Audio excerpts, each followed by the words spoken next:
Hello learners, welcome to Aishwarya English academy. आज हम सीखेंगे डेली हाउस क्लीनिंग और रूटीन एक्टिविटीज से जुड़ी इंग्लिश वोकैबुलरी और सिंपल सेंटेंस। तो चलिए शुरू करते हैं। मुझे आज अपना कमरा साफ करने की जरूरत है। I need to clean my room today. I need to clean my room today.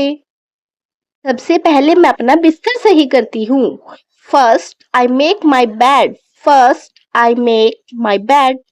मैं अपने कपड़े बाल्टी में रखती हूँ। I put my clothes in the basket. I put my clothes in the basket. कमरा काफी बिखरा हुआ लग रहा है। The room looks messy. The room looks messy. मैं ताजी हवा के लिए विंडो खोलती हूँ। I open the window for fresh air. I open the window for fresh air. मैं फर्श से किताबें उठाती हूँ। I pick up the books from the floor.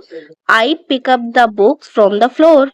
मैं हर सुबह अपनी मेज साफ करती हूँ। I clean my desk every morning. I clean my desk every morning. मैं अपने कपड़े ध्यान से तय करती हूँ।